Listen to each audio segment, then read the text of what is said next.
Yes, people, today, finally, it's been way too long. We are playing my career in every single WWE2K game, and then obviously there'll be a part 2 playing my rise in every WWE2K game from 2K22 up until 2K25. But in this one, we're just doing my career.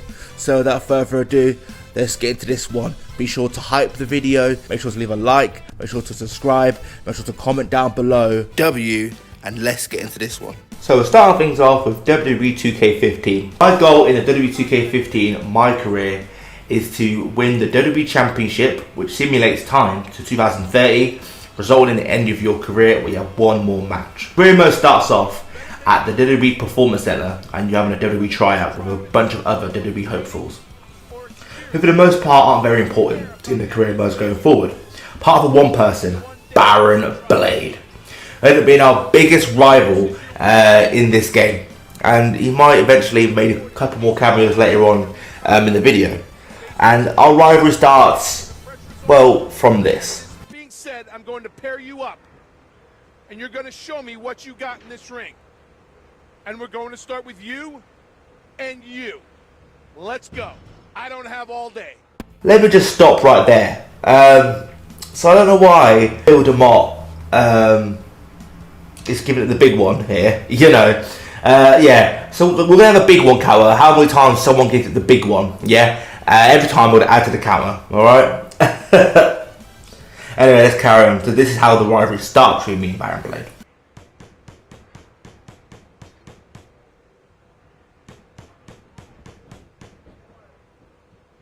Hey, break it up.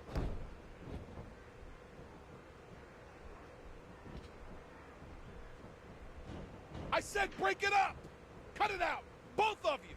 Get out of the ring and cool off, now!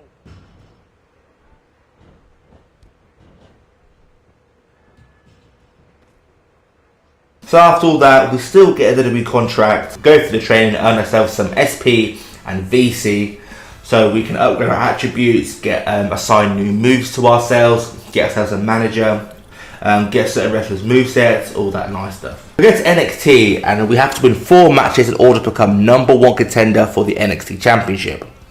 So we go through the matches and win, and then we win the #1 contenders match for the NXT Championship. It is now time for our NXT Championship match. After winning the NXT Championship, we add it to our collection as the first championship we have won.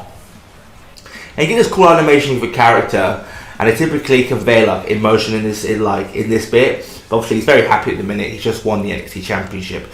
So we retain our championship over 4 competitors over the next 4 weeks: Bo Dallas, Rusev, El Hondero, and Zeus Tucker. After that, we get promoted to Superstar. In this game, you go from NXT, then to Superstar, then to Main Event, then to SmackDown, and then finally to Monday Night Raw. Before leaving NXT, Vicky Guerrero puts me in a brutal Extreme Rules match with Ryback, which is absolutely back and forth, and as I mentioned, just pure brutality. We barely managed to win, and then we had another match with him on my Superstar debut, defending my NXT Championship. We then retained over Sami Zayn, but unfortunately the next week we lost the title to Corey Graves.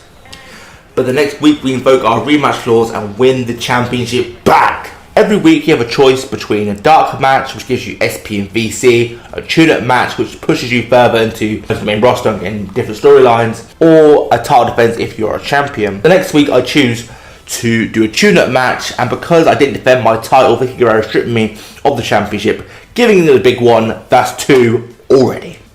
After a couple of matches, I end up on Main Event, where my first match was against Cody Rhodes. Not long after, I was put in a pay-per-view when I was randomly put against Baron Blade. Now, I'm upset about that, because we got our payback against Baron Blade for when he embarrassed us at the WWE tryout.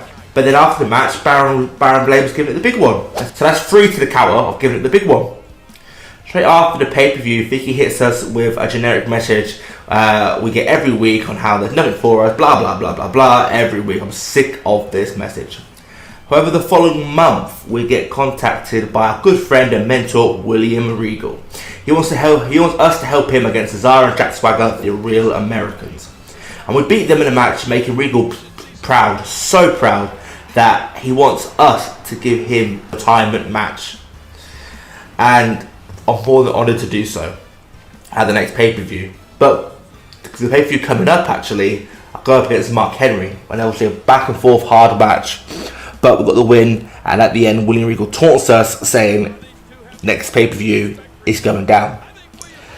So next week we team up again against the Real Americans, which we win. During the build-up to the match with William Regal, we get promoted to SmackDown. A good match with Regal at the next pay-per-view, which we win and ends Regal's amazing in-ring career.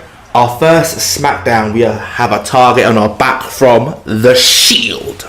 After making my SmackDown debut, The Shield come out and hit me with a triple powerbomb, and the next week I'm attacked by Dean Ambrose with a steel chair before my match, calling off my match. The following week, they let me have my match, however Roman Reigns attacks me with a spear. Following up the third week, they're so obsessed with me, Dean Ambrose takes out my scheduled opponent and he steps in. All of The Shield are giving it the big one. So that's 3 big ones added to the count. So that's six times people were giving it the big one to the big one. At the next pay-per-view Survivor Series, we end up facing the muscle of The Shield, Roman Reigns, in which we win and put an end to the Shield saga. A couple months go by, and we are in a new year leading into Payback. Ric Flair's put together for us some special matches to test us and see how we do. The first match we got was teaming with an old rival, Seth Rollins, against The Rock and Stone Cold Steve Austin, which we win. The next week we have a random tag match. Me and Sami Zayn vs Bad News Barrett and Cesaro. After we win, then he asks, who's my favourite tag team out of these 4? DX, RVD and Kane, Batista and Randy Orton of Evolution, or Jericho. And I said, D-Generation X! And at the pay-per-view, teaming with former foe Roman Reigns for some reason, we took on DX and beat them in a career-defining match. So it makes you think, oh my gosh, he's heading to the top after beating Triple H and Shawn Michaels. He beat The Rock and Stone Cold Steve Austin. No. Next week, they had nothing for us. So, it's what it is. 6 months later, we get put up against one half of the best tag team, Vicky Guerrero says, which is Dolph Ziggler. I don't know whose partner is yet, but we will find out. We beat him and he says he's got a surprise for us next week. His tag team partner is Fandango, and that is the surprise. So I thought. Before the match, Ziggler beats me down with a steel chair, but we still pull through and get the victory anyway. After the match, Fandango is giving it the big one, yeah? So that's 7 big ones there. Give me the big one to the big one. Next week, Ziggler attacks me after a back and forth match between Daniel Bryan with an absolute barn burner of a match. And after that, because Vicky hates me and still has feelings for Dolph Ziggler, and Fandango is just so hot, she sides with them and puts me in a 2-on-1 handicap match against the 2 of them. We beat them obviously, but then we have an option pay-per-view match where I chose to face Dolph Ziggler 1-on-1 to end the rivalry. Fast forward a couple months later, and we're heading into Extreme Rules. And if you ever played 2K15, you did know that every month just goes by with them saying you either want a tune-up match or a dark match. That's why you're wondering, why is the timeline so messed up? But yeah, Vicky Guerrero says, if you want to stay in WWE, you've got to show that you're extreme.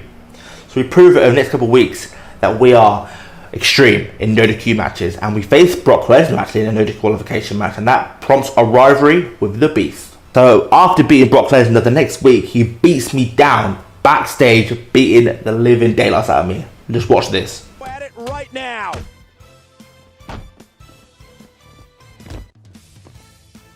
Oh, it's going to be a long night for one of these two because one of them are going to be going through a table. After the beatdown, the next week we had a tables match where I generally lost to Brock Lesnar. Then the following week after that, with a Falls Count Anywhere match, where I attacked him before the match even begun. This rivalry is heating the blood clots up. Now Lesnar said he's sick of facing us, he said he's better than us, and he wants me to choose stipulation for our match at Extreme Rules. And I chose a steel cage match, and I beat Brock Lesnar by escaping the cage. After my win over Brock Lesnar, there's nothing for me for a few months. However, I am now in line for a World Heavyweight Championship match against Randy Orton, and the WWE Universe thinks so too. I see by this cool poll that they had, I generally forgot these cutscenes were in the game. Super cool. And after the series of matches against WWE's best, I faced Randy Orton and I beat him for the World Heavyweight Championship at SummerSlam. The next week, Vicky tells me she has plans for me and this can't be good. So let's see what her plans are. Hey, I want to talk to you. Around here, the champion needs to pull his weight, and I don't think you've been pulling your share. So let's fix that. Your next few matches will all be title defenses. If you're a true champion, you'll get through this. And if not, I'll be happy we have a champion that's not you. I pass her challenge, and then once I pass the challenge, I get promoted to Monday Night Raw. But in the process, I unfortunately lost my World Heavyweight Championship a couple months into being on Monday Night Raw. Heading into the Royal Rumble pay-per-view, Brock Lesnar is back and he wants payback. He lays me out with an F5 after my match. We go back and forth over the next couple of weeks, even have a contract signing which ends in Brock Lesnar coming down to the ring and F5ing us through that very table. We clash at the Royal Rumble where I win, beating the Beast again. And then Paul Heyman tells me he's leaving WWE for a bit. Next month, Vicky wants us to have 3-star matches or higher for the next 4 matches, where we can really get SP and VC for it. A couple months later, heading into the Money in the Bank pay-per-view, we run into a rivalry with the Wyatt family as they're targeting me to join, but I refuse and beat Bray Wyatt at Money in the Bank, which leads to the Wyatts to beat me down with a steel lead pipe, which means this rivalry is not over. Over the next 4 weeks, I faced the Wyatts in different match types. I even make a friend out of R-Truth, even the numbers a little bit, that's the Wyatt family. At Battleground, we have a last man standing match against Bray Wyatt, which I beat him to end the rivalry. The next month, we are put up against Baron Blade and it's advertised as 2 future Hall of Famers facing off against each other. In the build, I'm about to get beat down by Ryback and Baron Blade comes through and saved me. We then beat them in a tag match the following week, and then we have an intense match at SummerSlam which I won, and we have mutual respect for each other after the match. After this, I'm in a rivalry with a bunch of former WWE champions to become number 1 contender, and we win the matches and beat Randy Orton at the pay-per-view, but Triple H says he can't give me a title shot right now. What? Bro, what are you talking about, man? But Baron Blade has not gone away, and he's in this next story. So the next story we're going to talk about what happened as up-and-comer known as Flash Silver in NXT. And he's coming to the main roster, and they want to use me kind of as a stepping stone, but, you know, I'm not a stepping stone. Flash Silver was never really rude to me, it's just how they advertised it. And I ain't laying down for no one. So we beat him, but then Baron Blade comes down, trying to beat him down after I've already beat him. Then we have none of it, and we come through and save Flash Silver. The next week we have a match, but Baron ruins it, and so then we end up having a tag match against him and Zeus Tucker, where Flash has been taken out before the match even begun. But then Flash Silver pulls up last minute, taking out Zeus and Blade, and we win the match.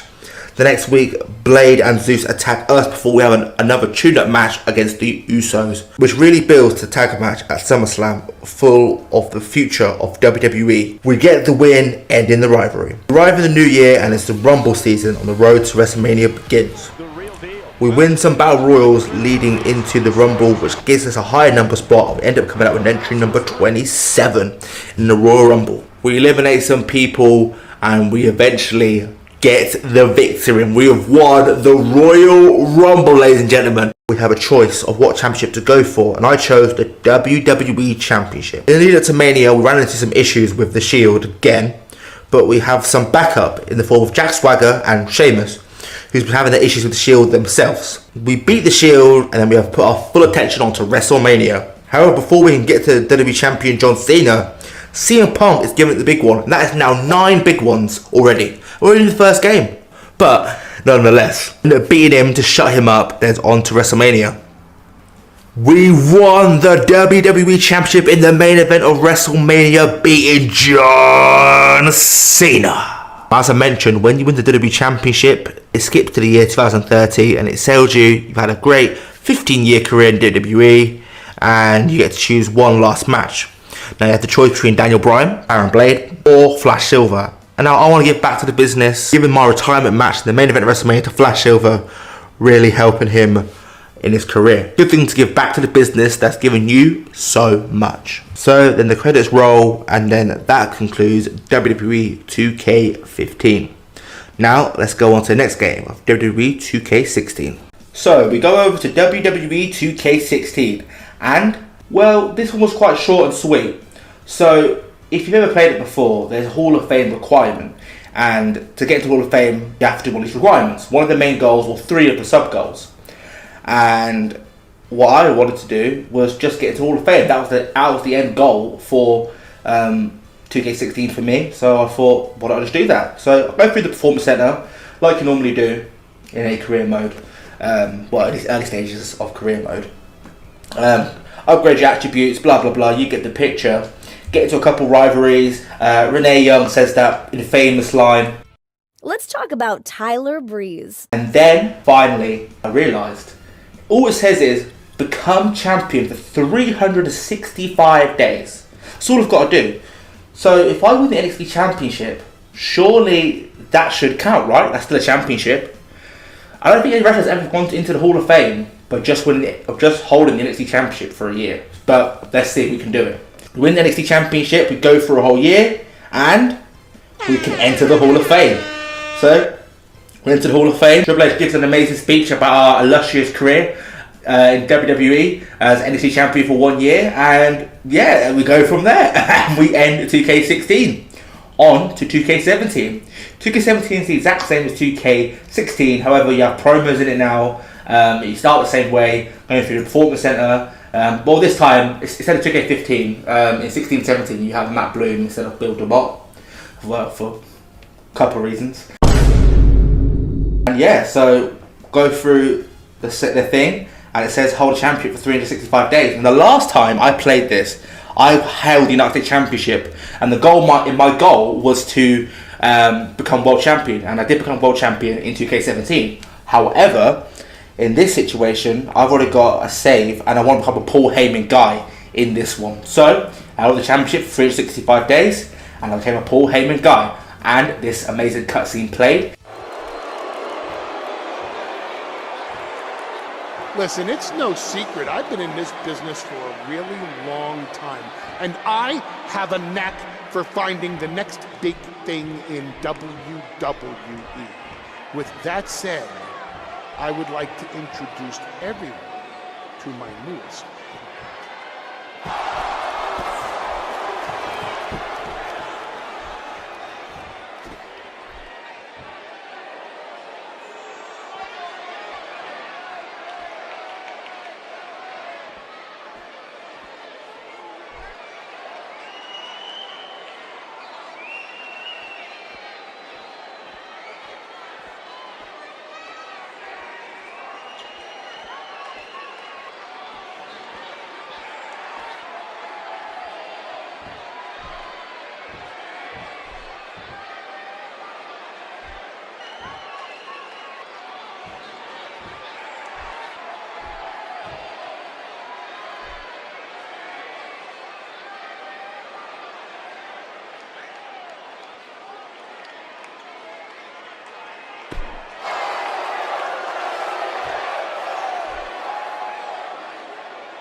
Did you see that? Ladies and gentlemen, I have created the most dominant force in sports entertainment today. He is the Beast. He is the next big thing. There's a roster full of guys, mere guys back there, but in this very ring stands the backbone of WWE. And you know what? There's nothing John Cena can do about it. There's nothing Roman Reigns can do about it. There's nothing the Authority can do about it. Ladies and gentlemen, welcome to the Paul Heyman era.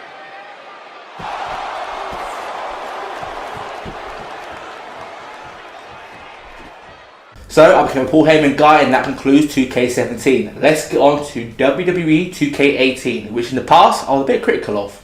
WWE 2K18 starts at the Performance Center like always, but this one is free roam, which is really cool. You can go up to people and talk to people, and even The Rock was at the Performance Center. Now the reason I was critical before about this game is because I was trying to get it through really quickly, and it was a bit of a grind, and I was unwell at this point last year when I was trying to make this video. So I didn't have the best memories of it. Anyway, my goal in 2K18's My Career is to become a champion on the main roster. So we get to NXT, and Baron Blade is our producer. The man from 2K15 is back. I end up winning the NXT Championship in NXT. and then I'm off to the main roster. In this career mode, there is a company man, aka a heel, or a fan favourite, aka a babyface. And how you interact with them backstage determines how your career goes, whether you want to be a heel or a face. Also, there's a cool feature in here where they randomly do a superstar shake-up, aka a draft, where they randomly shake up superstars from different brands, which I think is pretty cool. The last time I did this video, I went as a babyface, so this time I'm going to go as a heel and stay on Monday Night Raw, because when you're a face, you go over to Smack Italy Down. So as a company man, I aligned with the Authority, and I was basically the sidekick, the bodyguard, the muscle for Samoa Joe. Did all this dirty work, you know, getting into fights backstage, all that stuff, helping him retain his championship and stay on top and stay in line with the Authority. I then entered the Money in the Bank ladder match per the Authority's request to keep the briefcase in the Authority. I won the Money in the Bank briefcase, so then I had a choice. Do I break free and cash in on Samoa Joe and try to win the Universal Championship, but I do risk the Authority screwing me out of my cash in? Or do I go for the Intercontinental Championship at SummerSlam, cashing it in on Dean Ambrose? Went ahead and tried to cash in on Dean Ambrose's Intercontinental Championship, and I won it. I won the Intercontinental Championship, and that's winning the main roster championship in 2K18. So that concludes 2K18. Let's go over to WWE 2K19, and this is where we have a story to follow in this one.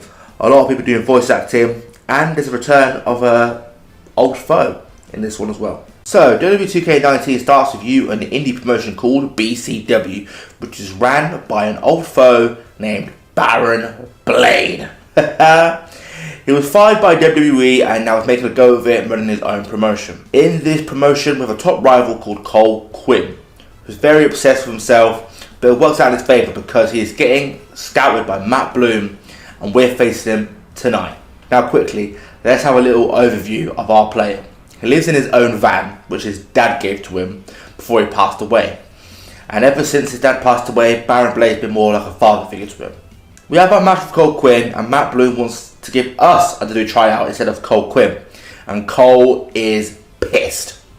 He claims we set him up, well, me and Baron set him up, and he's upset about it and how Baron prefers us over him. We go to our tryout on Monday Night Raw as an enhancement talent against Braun Strowman in a steel cage match, which we lose. After the match, Triple H offers a contract for NXT, which is great.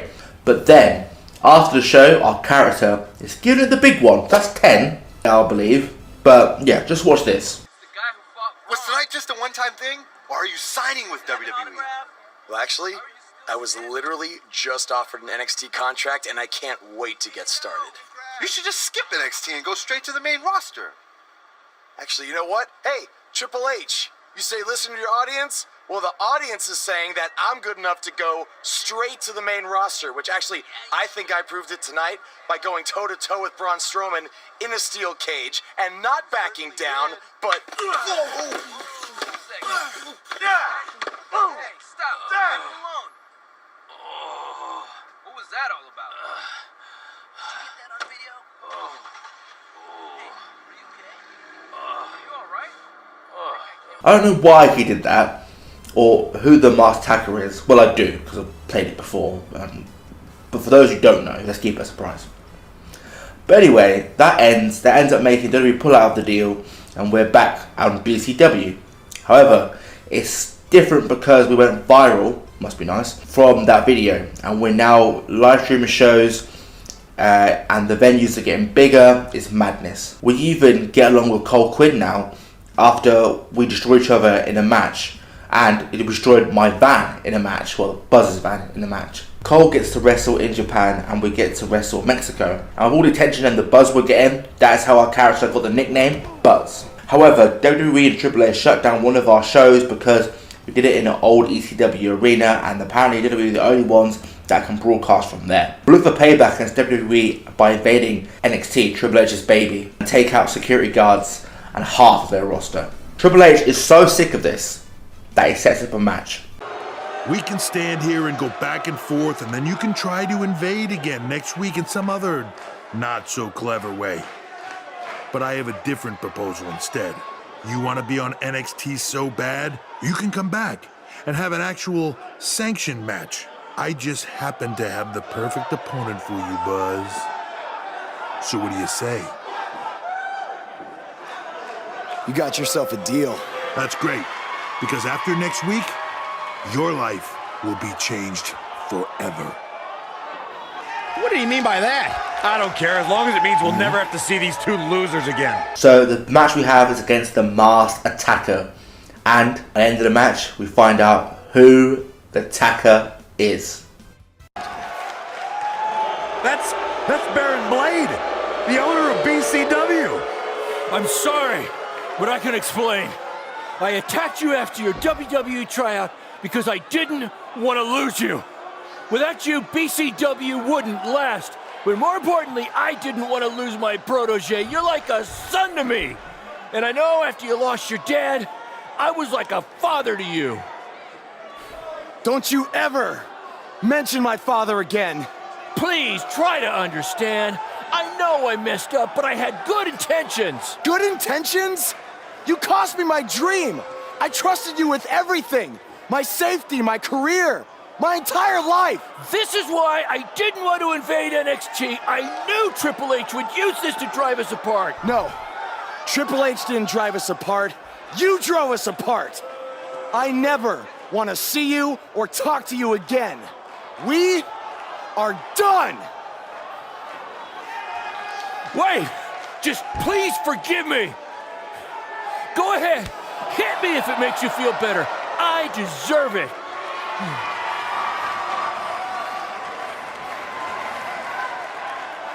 You're not worth it.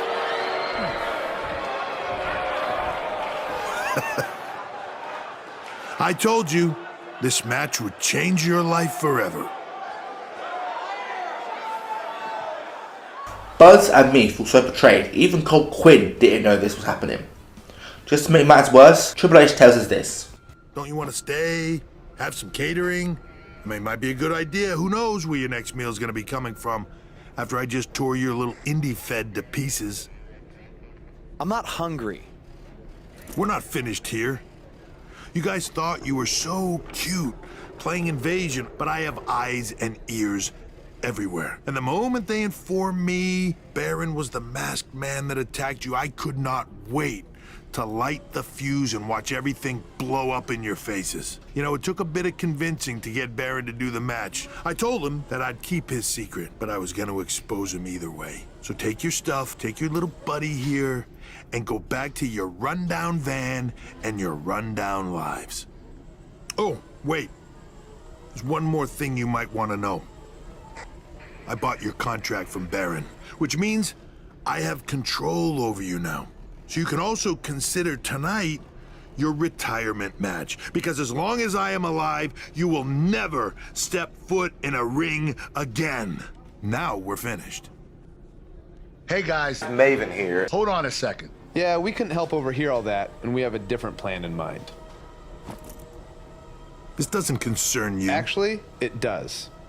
Yeah, as respective GMs of Raw and SmackDown, our job is to find the very best talent for our shows. And from what we've seen the past few weeks, and from his run on the Indies, this man doesn't deserve to be sent off into early retirement. He deserves to be on the main roster. It'd be a waste to have him under contract sitting on the sidelines. You can stop right there. I've made my decision. Aren't you always using the phrase, what's best for business? He does always say that, Daniel. So, wouldn't putting your personal issues with a talent aside in order to make SmackDown, or Raw, the best show possible, be the exact definition for what's best for business? Fine. It's your problem now. You might have been bailed out this time, but I will never forget what you did.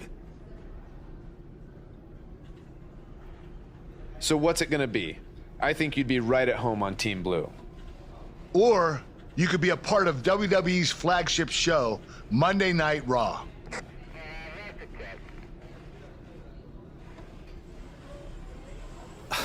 This has been an emotional night, and this is a lot to take in, but if I have to make a decision right now, I've got to go where I think I have the best opportunity to showcase my wrestling style, and that's on SmackDown. Yes! Yes! Yes! Hear that? There's a buzz on SmackDown. Congrats, man. I don't agree with your decision, but I respect it.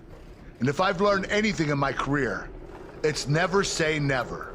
So who knows? Maybe you end up competing on Raw someday. In the meantime, good luck. Thank you. Buzz is now headed for SmackDown Live. Unbelievable. Thank God for Kurt Angle Daniel Bryan just then, because we were had to retire. And Cole's booking fee just tripled, so we're both winning. It's crazy to think that the only person Buzz has left is Cole Quinn, which he now had to say goodbye to. But at least Cole has a parting gift for him. But if you're ever feeling lonely on the road, you can take a look at this and remember your old buddy Cole. What is that? I took it off the scrap trap after our match and made it into a keychain as a sort of good luck charm. I want you to have it now. Aw, thanks, man. I mean, if things don't work out in WWE, I think I might have a future as a gas station bathroom attendant. So, thanks. You, might want to rinse it off. There's probably still some blood on it. Could be ours. Could be an inmate's from when it was a prison fence. Who knows? We get to SmackDown and use the WWE money to fix our van again. We rise through the ranks and win the United States Championship. And we even do open challenges like John Cena and Sami Zayn did. This causes chaos weeks in as matches get interrupted by Sami Zayn, Kevin Owens and Bobby Roode. Triple H overrules Daniel Bryan and makes me defend the championship in a fatal 4-way at Money in the Bank, which we win.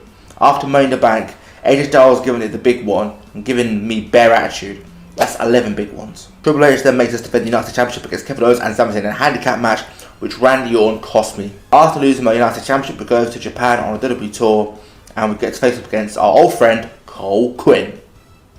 Then we beat Shinsuke Nakamura, and then we beat Nakamura and AJ Styles in a triple threat match, earning AJ Styles respect. After all the buzz we've caused on SmackDown, that brings out John Cena, who's been voiced by Timu John Cena. Take it easy, partner. I'm not out here for a fight. At least not yet. I'm here because I've heard all the buzz. You gotta see this guy who's blowing up on the indies. You gotta see this guy who invaded NXT and stuck it to Triple H. You gotta see this guy who won the US title and defended it in an open challenge week after week. I wonder where he got that idea.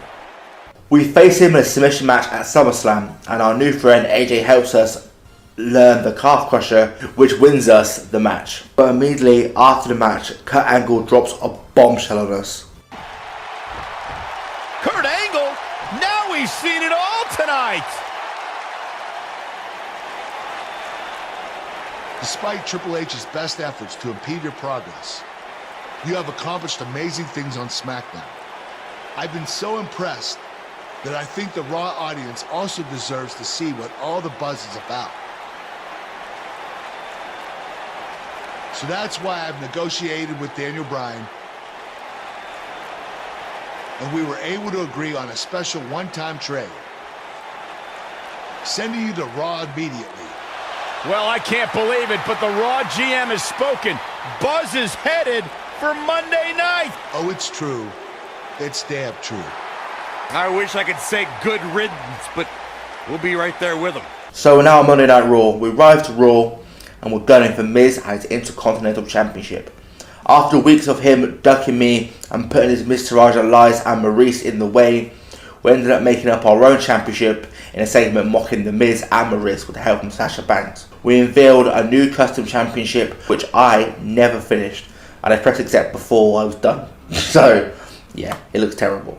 Nonetheless, we choose stipulation for what this custom title was contended under, and this leads to an Intercontinental Championship match against The Miz, which we win. Next story we get into is one with Bray Wyatt, and he gassed us out and brings us into the Wyatt Swamp House, which we have to fight demons from our past and a zombie version of Triple H. Also, he burned Buzz's late father's van. Then, Bray enlists the help of Cole Quinn, whilst I have Finn Balor in my corner as he has had history with Bray Wyatt. Bray had Cole under a trance, and it really helped him as it helped Bray beat me at Survivor Series. Finn ended up helping me find my inner demon, and I ended up going into the multiverse, and Matt Hardy helped me also to find my inner demon.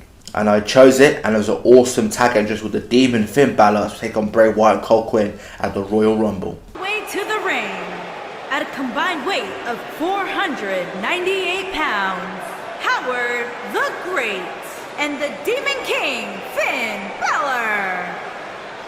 We beat Bray and Cole and snapped Cole out of the trance. And on a podcast, we mentioned that we are the new monster among men. Defeat Bray Wyatt. I don't think it's a stretch to say you're the new monster among men in WWE. The new monster among men. That's quite the compliment, Jack. I don't know if I've earned it yet, but I'll take it. Thanks again. Now, you can hear more from my conversation with Buzz, including who he thinks his next opponent will be. But first, a word from our fine sponsors. These podcasts are actually really cool, and it's good for like a good story recap of what just happened. This prompts a rivalry of Braun Strowman, who was the Universal Champion in the game, with Triple H in his corner going into Elimination Chamber. Triple H fills the Elimination Chamber with hard hitters and former rivals. Most of the weeks leading up to the show, Braun Strowman gets up hand due to his size and strength. However, Buzz outsmarts Braun Strowman 1 week like this. What just happened?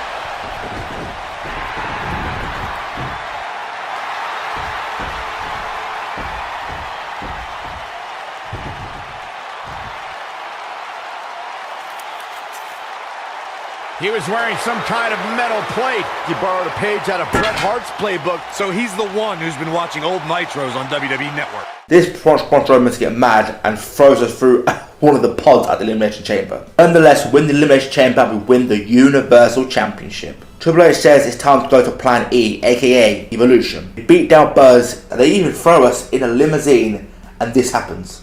Things way too far. No.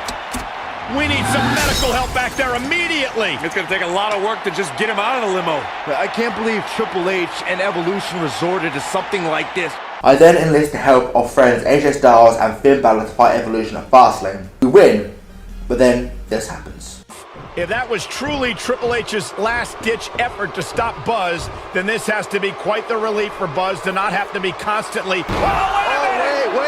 I don't understand. These three were just celebrating a huge victory, and now this? Ushigoroshi! What happened? Don't do this. No, don't do this! Right to the ribs! That's what happened. AJ Styles is cashing in his Money in the Bank contract. Just when Buzz thought he had friends he could trust. Here's the cover by Mr. Money in the Bank. Incredible. I can't believe what we just saw. That was nothing short of highway robbery. This is sickening. AJ Styles told Buzz he needed to be prepared for anything to happen tonight, but nobody was expecting this. Was that some kind of warning? I have no idea. I unfortunately had some technical difficulties, so the footage of what happens after that is gone. I only have what happens at WrestleMania. So, in the next WrestleMania, Baron Blaze getting beaten down by AJ Styles and Finn Balor after they ask him to talk bad on Buzz. He then says, no, I'm not talking bad on Buzz. And he's obviously been messaging Buzz the whole time saying he's sorry. We come through and we choose to help Baron Blade. And he's in our corner for WrestleMania. He somehow fixes our van that got burned by Bray Wyatt. Triple H was made a special guest referee. And then with the help of Baron Blade taking out Finn Balor, we won the Universal Championship. And this final cutscene in place. He did it! Against all odds, he's risen from the ashes to regain his Universal title. Enjoy this moment, Buzz, because your dreams are now a reality.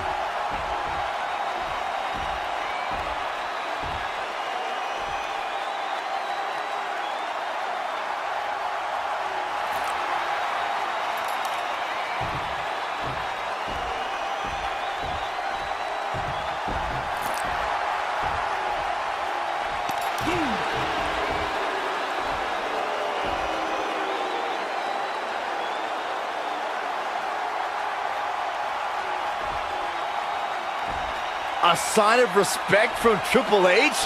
We have truly seen it all. I think I'm going to be sick. I know I've been critical of him in the past, but he earned every bit of this tonight through hard work and perseverance. Congratulations, Buzz.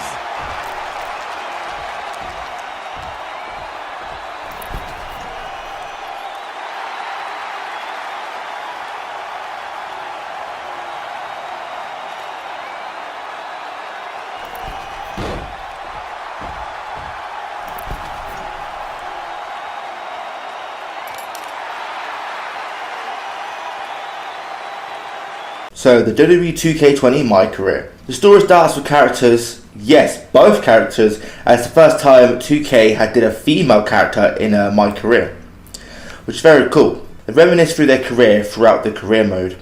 It starts with both characters in high school, writing a list of things they want to do in WWE.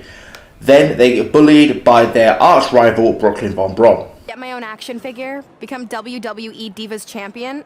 Is this some kind of WWE nerd vision board? Hey, being immortalized in semi-posable plastic is the greatest thing a human being can achieve. Don't ever touch our stuff again. What, like this? That was a huge mistake. Oh no, I've unleashed Hothead Red! I'm gonna take that marker, bring it to your grandmother's nursing home, and cross out parts of her chart so when the nurse goes to give her turn-down service, she won't know to flip her over. That's right, I'm gonna give your grandmother bed sores. What is wrong with you? Calm down, deep breaths, maybe we can talk this out. I'm done talking.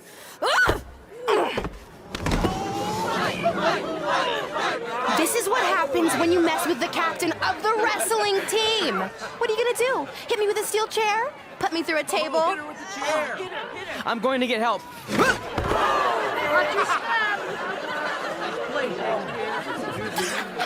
Everyone already knows Hothead Red, but let me introduce you to her best friend, Trey. Get it? Because he busted his butt on a lunch tray. Trey.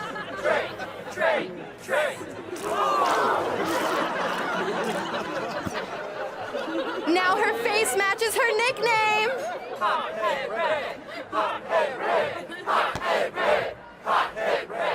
Now, we know the names and how they got them. Then read a note from Trey's real parents that said, Here we go. I think this section is relevant right now. You've probably asked yourself a million times, why? Why didn't they want to be my parents? The truth is we did, but we had to make the hardest decision of our lives because we didn't feel we could give you the life you deserved. And that life is one where you can have the freedom to follow your dreams no matter what they might be, to become anything you want. Using the only letter I have from my real parents as some sort of motivational speech is kind of a cheap move. They're right, though. You got a second chance in life, and you need to make the most of it. So why sell yourself short? You need to at least try. Fine. But when this whole WWE thing doesn't work out, I'm blaming you. It'll work out. I promise. Assuming you never have to wrestle a lunch tray. They're actually a lot tougher than they look. We then fast forward to when they leave school and they leave to go train at the Hart Dungeon at Bret Hart's house. But before we carry on, Trey told his adopted parents that he is going to study at college and not learn to wrestle. And that's what he's using their money for. As I previously mentioned, they went to the Hart Dungeon to train at Bret Hart's house, and well, this is what happens when they got there. Well, here we go. Hey there. I bet you're here for Bret Hart, eh? Hello. And yes, he's going to train us to be wrestlers. Eh? I'm not sure I'm using that correctly. Is Bret home right now? He is. Hang on a sec. Bret, two lovely people are here for wrestling training. He'll be right down. I'm sure he's just putting his tights on, gelling up his hair, finding his sunglasses. He's got to look the part, you know. Of course. So are you Bret's housekeeper? Okay, seriously, guys? I'm messing with you. So Bret's not home? No, and he hasn't been for years. The Harts don't live here anymore. But you said... This kind of thing happens like once a month, and I like to have a little fun when I break the news. How is that fun? We just spent 3 days driving here. And I gave myself severe stomach issues. At this point, we'd settle for one of the more obscure Hart brothers or even a distant cousin. Like I said, none of them are here. You seem like nice kids. Stupid, but nice. Next time, do some research before you decide to drive all the way up here. Jeez, so much for Canadian hospitality. I thought you said you checked all this out online. I did. I mean, I searched for dungeon in wrestling, and then some really weird stuff came up and I kinda got sidetracked. Point being, don't look at my browser history. But hey, we came all the way here. We should at least get a picture. Can we do another one? I was making a weird face. Probably on account of the stomach pain. Now, I don't know why she was given the big one. So that's now 12 big ones given in this video so far. They end up training at Riley Flash's academy, which at first I thought was supposed to be Flash Silver from WWE2K15. But I reckon it's not, because all the game says Riley did in WWE was being extra for Macho Man Randy Savage's entrance. Talking about characters from the past games, there's a podcast with Cole Quinn and Buzz, which is very cool.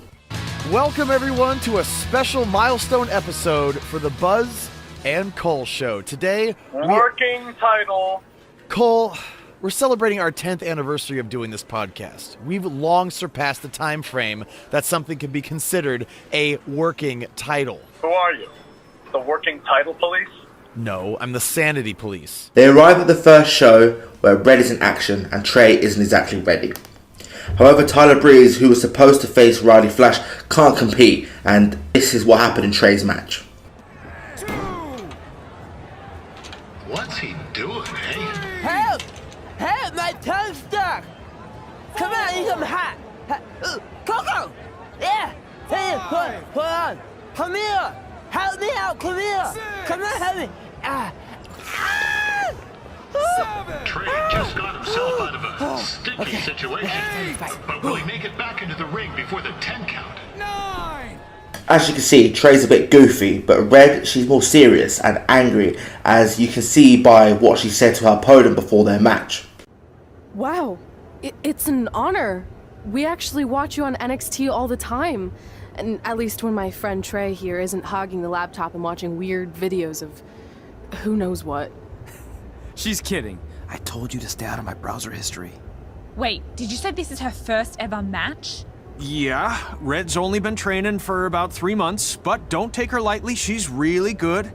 3 months? It took me longer than that to get here.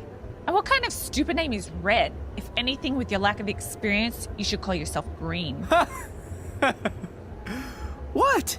Anything she says with that accent is funny. After I'm done with you tonight, you'll understand why they call me Red. Because all that pretty white snow out there will be stained red with your blood. And then every time it snows, the children who were here tonight will be reminded of the carnage they saw and refuse to go outside. And after you spend weeks in the hospital and are finally able to drag your broken body onto the airplane back to Orlando, the pilot will be so terrified by the sight of your mangled face, he will lose control of the plane, sending it crashing down to the earth. Whoa. I think she got the point. Yes, Red's first match was against Peyton Royce, as she's in NXT at the time. Same with Tyler Breeze. At this point of the story, it's meant to be set in 2014-2015. Red beats Peyton, and after the show, Trey's adopted parents find out about Trey's lies. All right, I'm in. Now get that heat blasting. That's weird. Gas is full. I'll call them back later. Maybe they can help with the car. And we can tell them about our first matches. No. Hey, it's Red. You're on speaker. Oh, hi there. Are you visiting Denver at college? What? Now's not really a good time. Why? Is something wrong? Are you having car trouble? Yeah, we are. How'd you know that? Just hang up. Cut the crap. We remotely disabled the SUV because we know you're not at school, and we're pretty sure you never were. We got an alert about a substantial charge in Canada for something called Riley Flash's Wrestling Academy. And then after we looked into it, we discovered charges for the past few months, including a crazy hotel bill, gas, food, clothes, you name it. Do you know how disappointed I was when I realized I was going to have to return all those reward points? I was this close to a free trip. This close! It is not about the stupid points. We were hoping you'd come clean on your own about all of this, but I guess you're just gonna keep on lying. Hey, wait! Look, this is what I want to do with my life, and no matter how many times I told you that, you still didn't support me, so I was pretty much forced to lie. Would you rather I be miserable at school? Of course not, but you have to be realistic. You are never going to make it as a pro wrestler. There's a better chance of me dating a supermodel. Frank! Which is impossible because your mom is stunning, and I would never date anyone else. I will make it. And when I do, you'll wish you would have had my back before I was successful and famous. It's not too late to try to put all this behind us. We'll activate the SUV if you come home now. Then I can try to get you re-enrolled in school for next semester. You're gonna have to ship the car home, because I'm staying here to pursue my dreams. Maybe someday you'll understand that.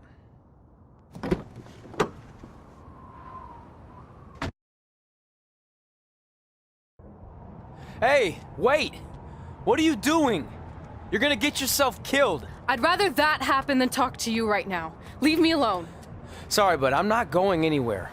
We set out to do this together, and this doesn't change anything. I mean, other than the fact we now don't have a car or somewhere to sleep, but you know what I mean. I still want to do this if you do. I appreciate your loyalty, but you lied to your parents and me about what we were doing here. And you basically sat back and let me steal from them. Don't worry about the money, I'll pay them back. And I'm sorry, but you've always told me to take the advice from my birth parents' letter, right? About following my dreams? Well, that's all I was trying to do. You didn't need to lie to do that. It's the only way I could see this working. But I'll never keep a secret from you again, I promise. From now on, it's total honesty between the two of us, okay? You're gonna know everything, even how many times a month I shave my toes. You shave your toes? Weird. See? I'm an open book. So, no more secrets, okay? I know he said no more secrets, but you can't tell him ours. It will ruin him. Okay. No more secrets. So now what do? We're carless and without the credit card. Pretty soon we'll be homeless. I think our only option is to hit the road and try to make some money on the indies. But we'll have to start roughing it like actual up-and-coming wrestlers. You think we have enough cash for a new car? I wouldn't say new. We progress further in time to another indie event where Red beats Lita in a singles match. Trey loses a dance battle to a giant rib mascot, aka Ribby. Then Trey beats Jerry King Lawler in a loser leaves Memphis match. He wrestled in a company called LAW, Los Angeles Wrestling, where Red beats Candice LeRae, hoping to get scouted for the Mae Young Classic. However, X-Pac puts in a good word for Candice rather than Red, as Candice is more experienced. Talking of X-Pac, Trey faces him in a crybaby match where the loser has to wear a nappy or a diaper. Yeah, I can see why people don't really like Trey. We make our return to BCW from 2K19, and Barron has got up and running again. He tries to get Trey and Red to sign lifetime deals with them, and obviously they say no. After a couple of indie events and time goes by, they wrestle at their old high school, where the former rival Brooklyn Von Braun reappears, and she's getting a sign in her honour as she's now a famous MMA star. And after this is where Red gets the call. I was thinking, maybe I should try to track down my real parents. They sent that letter back in high school, so maybe there's still hope with them. I've actually been meaning to talk to you about that letter. What about it? Sorry. Anyway. It's an Orlando number. Take it. Hello? Hi, Sarah. Yeah, it's a good time to talk. It's Sarah Amato from NXT. Oh. I got your number from X-Pac. He saw you on a show in LA a couple years ago and said you were great. Oh, yeah, that was the same night he put my friend in a diaper. What? Never mind, had to be there. Anyways, the reason I'm calling is to see if you'd like to compete in the 3rd annual Mae Young Classic. What? Hello, are you there? Hello? I'm here, and I'm in for the Mae Young Classic. Great, we'll be in touch soon with travel arrangements, and congratulations. Being included in this tournament is a huge accomplishment. Thank you. We'll talk soon. Bye. Bye. Oh! Are you serious? Maybe this night wasn't so bad after all. I know! After I missed out on the first Mae Young Classic and then didn't hear anything last year, I thought I'd never get another shot, but it's happening, and I'm not going to settle for just being included. I'm gonna win the whole damn thing. Oh, I know you will. We should celebrate. By throwing rocks at Brooklyn's stupid face. That might be a bit extreme. I mean, what size rocks are we talking? I meant her face on the sign coming into town. Oh.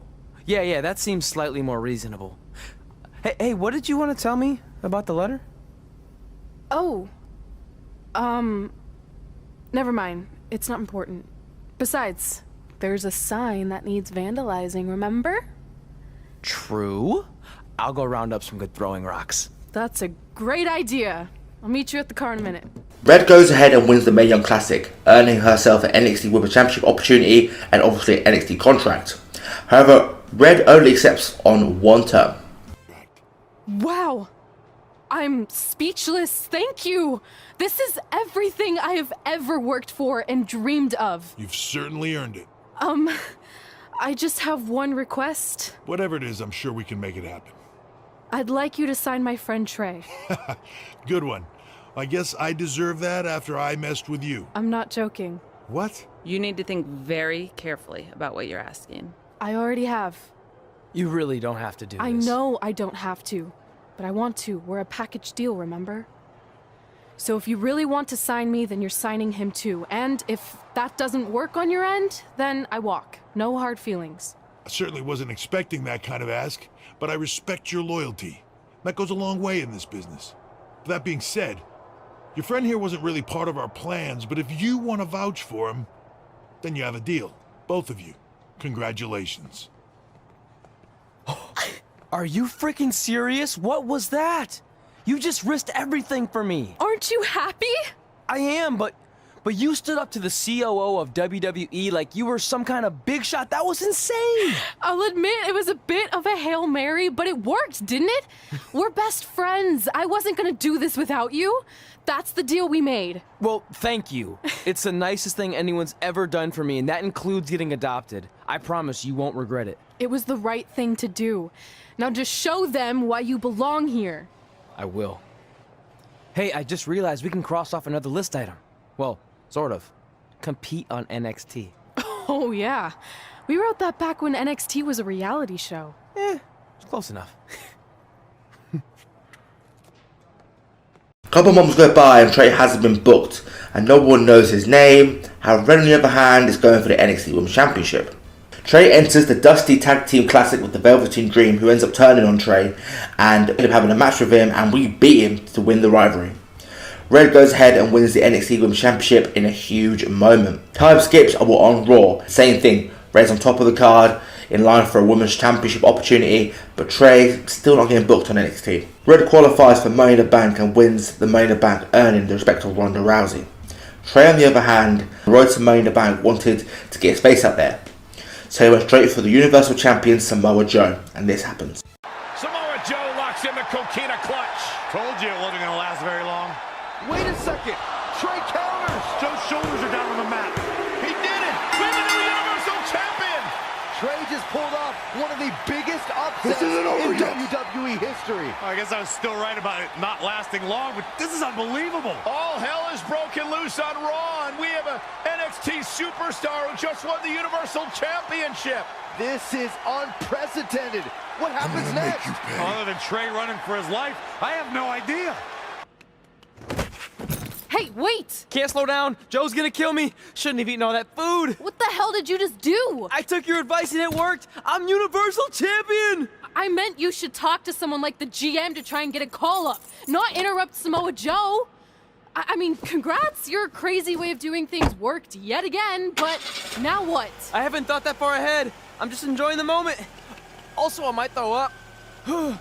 Also, you're my ride. Sorry.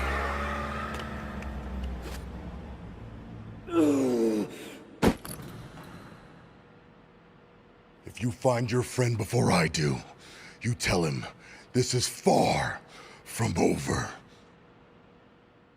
Throughout the weeks, Joe's on the hunt for Trey, and he doesn't want to lose the championship to anyone else, so he continuously helps Trey. At Money in the Bank, Randy Orton, the Raw General Manager, makes Trey first Braun Strowman before the show to make sure Samoa Joe doesn't get involved. It's basically an empty arena match. After Money in the Bank, Red runs into the Women's Champion Carmella, who throws Red's briefcase in the bin lottery, aka the garbage truck, destroying it. However, Trey, being the friend he is, he dug through the rubbish and pieced together the contract so Red can cash in the Money in the Bank briefcase, and she does, and she wins the championship. More good news.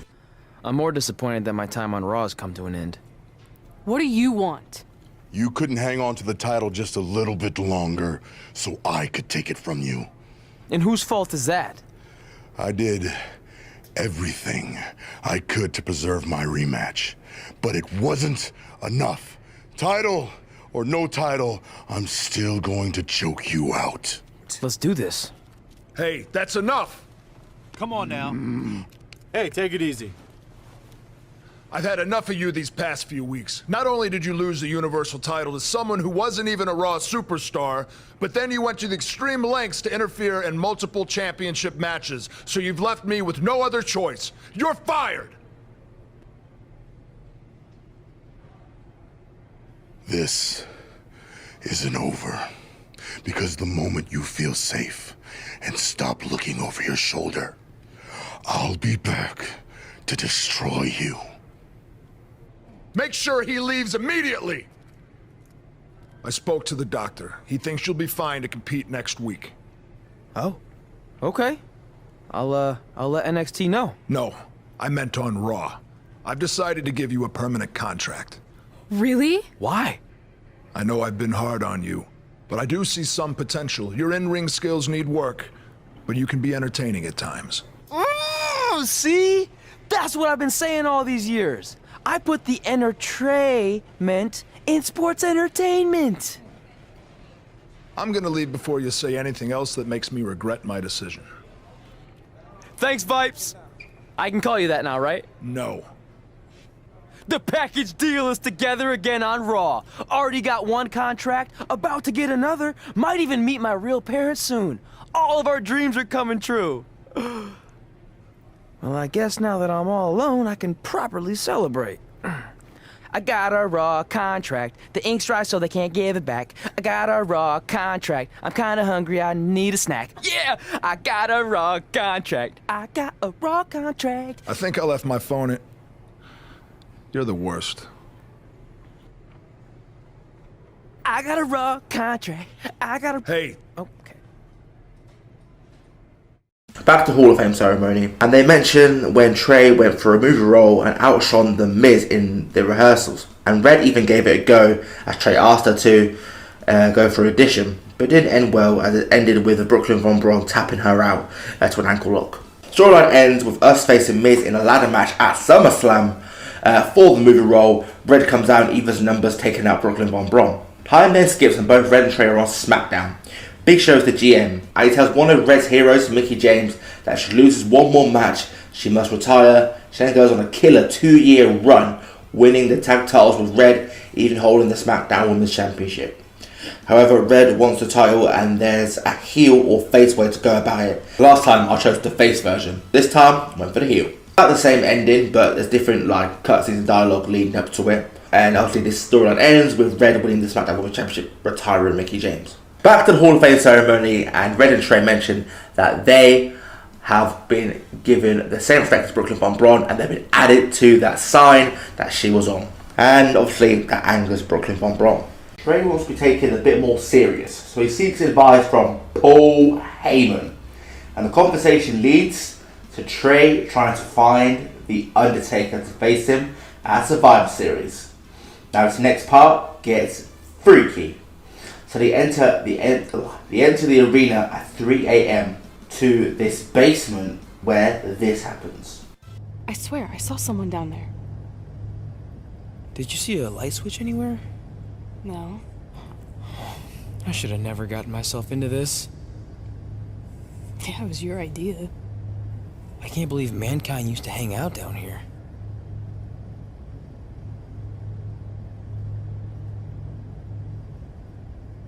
I'm gonna head back up and try to call Heyman. Papa Shango? Well, this is unexpected, but I guess you'd need someone with supernatural powers to track down the dead man. Ask him to help.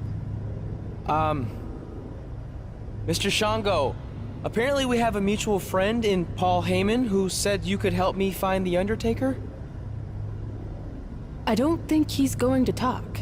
Clearly. So, how do we go about finding Taker? You want us to get inside the furnace? No, furnaces are hot. So maybe he's saying we're warm. Like we're close to finding the Undertaker. This is exciting! Yeah, I'm out of here. Wait! I think he's trying to tell us something. Oh. What was that? It's in my eyes. I don't know, but it kind of has a lemony flavor. Not bad. You're eating it? Cool. What the hell is that? I think it's some kind of portal. There's no way I'm going in a portal. If you want to become immortal, you have to go through the portal. See? It even rhymes. And besides, you're always telling me I need to loosen up and be more open-minded. So maybe you need to take your own advice for once. The last time I said that, I was trying to get you to try pineapple on your pizza, not cross over into the netherworld. It looks like it's starting to close. Make a decision. Fine.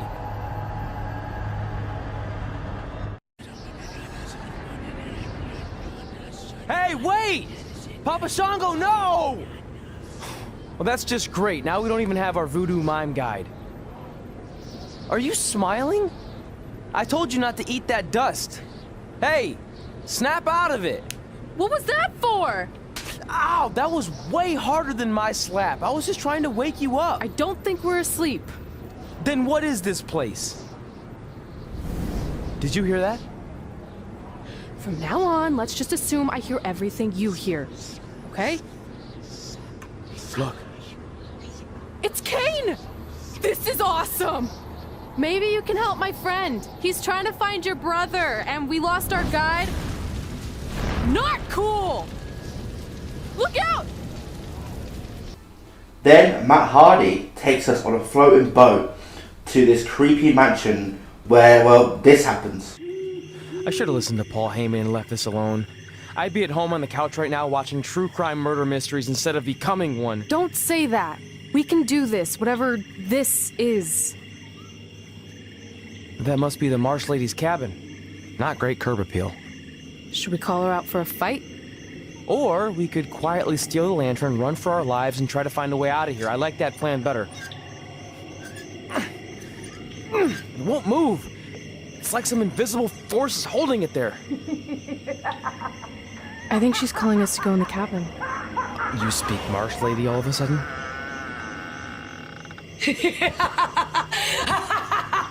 See? I was right. Oh, turds. You want to play? Play with Nikki. Let's play.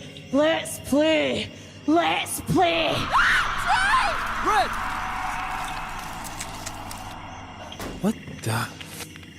Is this about me messing with the lantern? I just wanted to get a closer look. It's an antique, right? Our fun is just getting started. Run.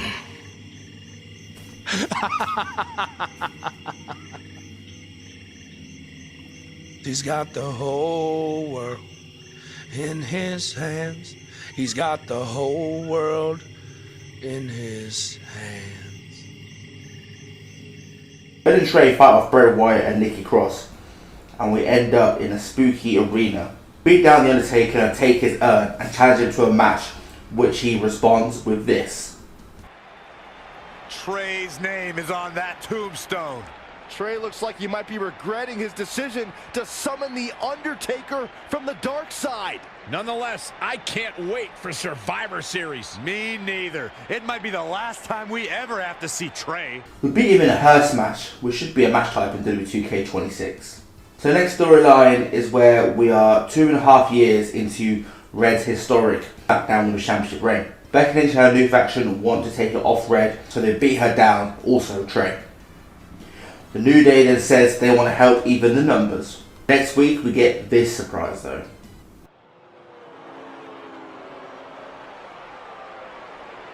Brooklyn Von Braun is the new GM of SmackDown Live. Apparently she's traded MMA and Hollywood for WWE. This is crazy. This isn't crazy. It's genius. Thank you. I'm so excited to be the new general manager of SmackDown Live.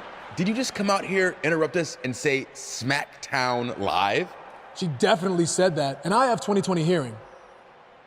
You're off to a good start as GM. Please, continue. Knowing that I was up for this gig, I watched the show last week for the first time, and I have to say, I didn't like what I saw from you, Red. Instead of accepting Becky Lynch's challenge, you resorted to cheap insults, which led to Becky having no choice but to defend herself.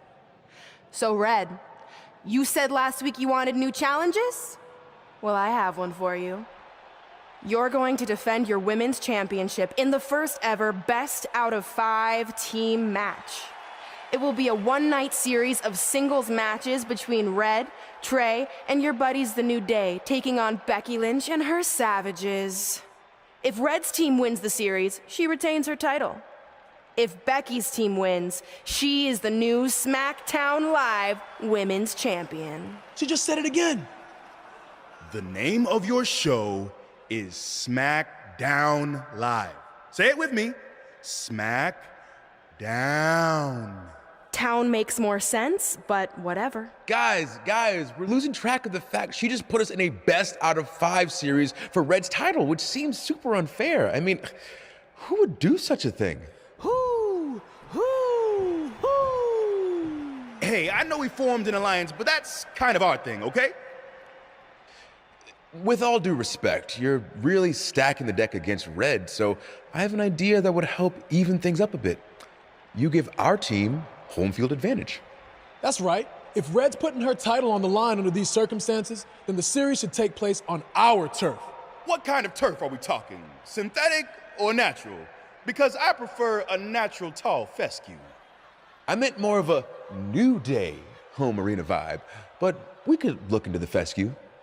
I like what you're thinking, except Becky's team should have an equal opportunity to secure home field advantage. So later tonight, it will be Red and a team member of her choosing versus Becky and a partner of her choice. The winner of that match will earn home field advantage for their team in the best out of 5 series. Who's it gonna be, Red? Yeah.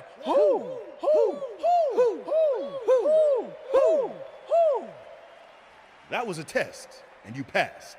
Good job. There's really not a bad choice, unlike the choice of Brooklyn as GM. Ooh, she just laid the smackdown on her. So I'm going to team with... Great decision. Ooh, I can smell the sweet aroma of tall fescue headed our way. Home field advantage is on the line later tonight on SmackDown Live. We arrive at the New Day themed SmackDown. Kofi wins, giving us the advantage. Biggie and Woods unfortunately lose, however, Red ties up the series and it's all up to Trey. And closing moments of Trey's match, an old foe returns.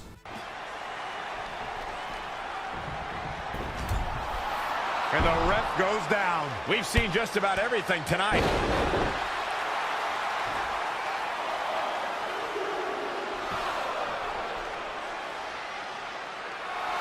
Wait a second, is that who I think it is? It's Samoa Joe. We haven't seen Samoa Joe in 6 or 7 years since he was fired from WWE after a shocking loss to Trey for the Universal title. Well, apparently he hasn't gotten over that.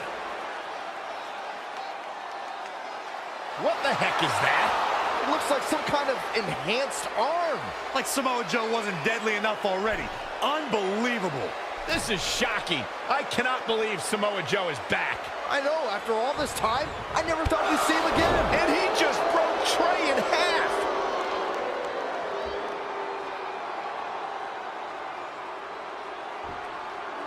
And now Drew McIntyre covers Trey. It's all over. Becky Lynch and her team has won the best of 5 series, and Becky is your new SmackDown Live Women's Champion. It looks like Trey's gonna throw up. I don't blame him. Not only did he lose the series and Red's championship, but the nightmare that is Samoa Joe has returned to terrorize him.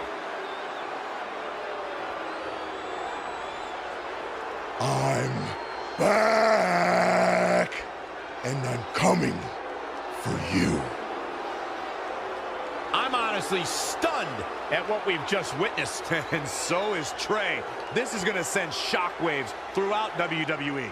Trey is then given a WWE Championship match against Adam Cole, baby! And Samoa Joe helps Trey win because he wants to take the championship from him. Also, it annoys Trey as he wants to win it on his own and not have Samoa Joe's help. Next week, Adam has a rematch for the championship in a steel cage match. and also Steel Cage is there to keep Samoa Joe out. But he still tries to get involved, but Trey is having none of it. Trey retains, however Red and Trey are both in the mixed match challenge, obviously this time opposing each other. Trey has been paired with Ronda Rousey, but Red has a choice of Kata Hawkins, former rival Drew McIntyre, or Riley Flash. I chose Riley Flash just for the sake of the game. Trey is so exhausted, he accidentally injures Ronda Rousey and is forced to team up with Brooklyn Von Braun for the rest of the tournament, which at the end you have to choose to play either as Trey or Red, and I chose Red. After the tournament, Trey and Brooklyn get close and she helps him with a catwalk to Coquina Clutch, which ends up being a setup and which makes Trey lose the WWE Championship to the returning Samoa Joe. Later on, Red wants to cross off becoming a Divas Champion. However, Brooklyn already made herself champion before stepping down as GM. At the Royal Rumble, Red faces Brooklyn in a back and forth match, which with the help of Trey, Red manages to win the Divas Championship, achieving her dreams. The same night, Trey is in the Rumble and he broke Sin Cara's trampoline as he thought he had a low entry number than he actually did, and then this happened.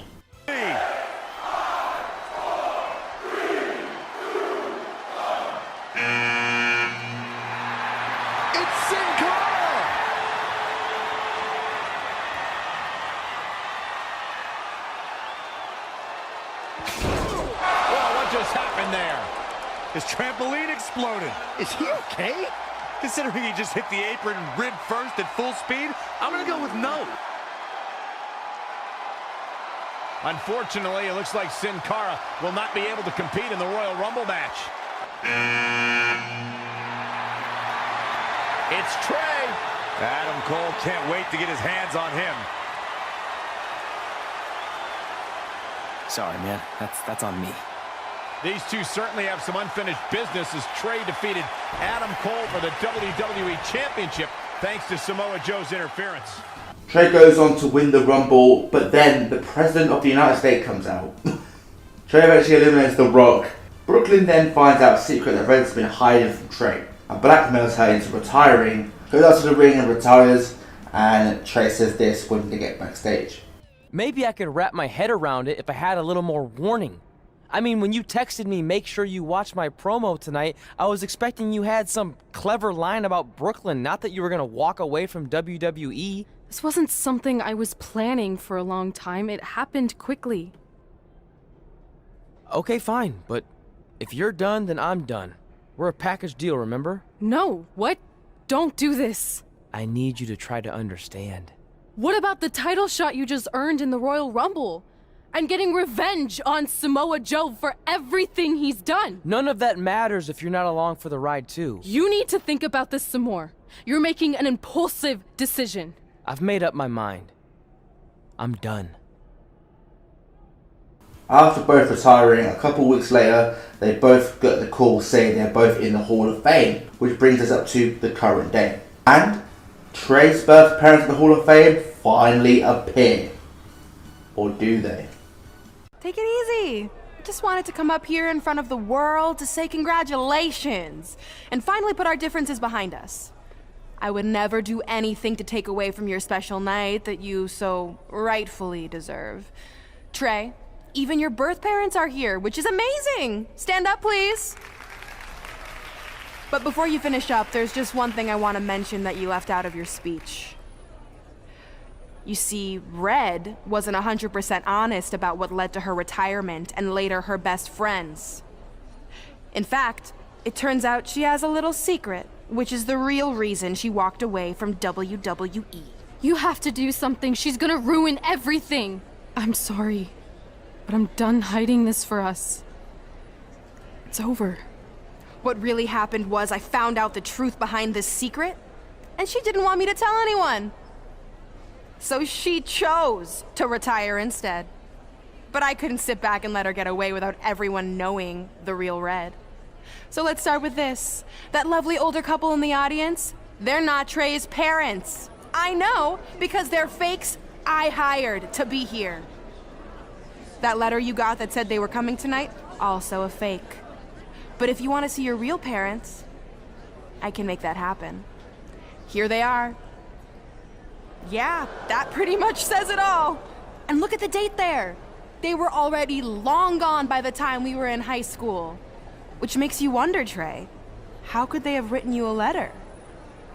Maybe someone else wrote it to try to manipulate you into doing whatever they wanted. And maybe that person was so miserable and lonely, they had to resort to something morbid like that to ensure they always had a friend at their side. But who would do such a terrible thing? Certainly not your so-called best friend, right? That's a great idea. I'll meet you at the car in a minute. Cool. Whoa, that's a shock. He's always wanted to meet his birth parents, and now that we know what happened, what are we gonna say when he asks about them? I really don't think he can handle the truth, that they're dead. Do you? No, it would crush him. But what's the alternative, honey? Just let him believe they're still out there somewhere and they don't care enough to ever contact him? I don't know. I wish there was a way to keep his hope alive, but not hurt him. Me too. You've probably asked yourself a million times, why? Why didn't they want to be my parents? The truth is, we did. But we had to make the hardest decision of our lives because we didn't feel we could give you the life you deserved. And that life is one where you can have the freedom to follow your dreams no matter what they might be, to become anything you want. Love always, your mom and dad. That's right. I found out you wrote that little piece of fiction kicking off 20 years of lies to your best friend. His real parents are dead, and you've been stringing him along this entire time, making him think they're alive just so you'd have one friend in your depressing life. You never told him the truth, even when he continued to pathetically leave 2 empty seats for them that would never be filled. Why? Why are you doing this? The why doesn't really matter. Right now, you should be more concerned with the what, as in what could happen next. I could expose you and all your lies, destroying your life, your reputation, and most of all, your friendship with Trey. Or you can retire immediately, and I'll make your secret my secret. But one way or another, it's happening tonight. I know walking away from everything you've worked for will be the hardest thing you've ever done, but you have to keep our secret. Please.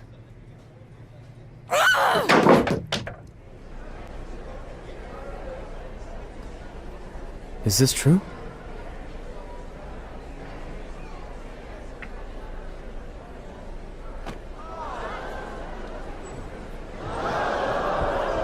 We're not finished here.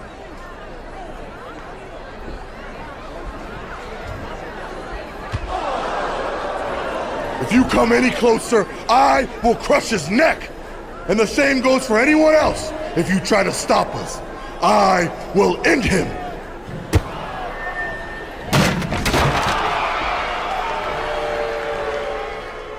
Red then has to fight our former rivals while Joe has Trey at bay. Later on, Trey and Red are in a hotel and they make up after a lifetime of betrayal, which felt very rushed, and I don't really like that part of things. They face Samoa Joe and Brooklyn Von Braun at WrestleMania, and they come out looking cool together, and Trey's adopted parents are there thanks to Red, and it's a nice reunited moment as they have exposed as they fell out that time back in Canada. Trey and Red have a back and forth match with Samoa Joe and Brooklyn Von Braun, and this ends the MyCareer with a victory, ending the amazing 2K20 MyCareer. Now, a lot of people don't like this MyCareer. Me personally, I was a big fan of it. I enjoyed playing this one. The ending felt a bit rushed, but it is what it is. An unpopular opinion, but opinion's an opinion. If you enjoyed, please be sure to leave a like, subscribe, all that great stuff. And be sure to check out the next video, which will be playing my rise in every WWE2K game, 2K22 up to 2K25. And yeah, without further ado, I hope you all have a lovely day.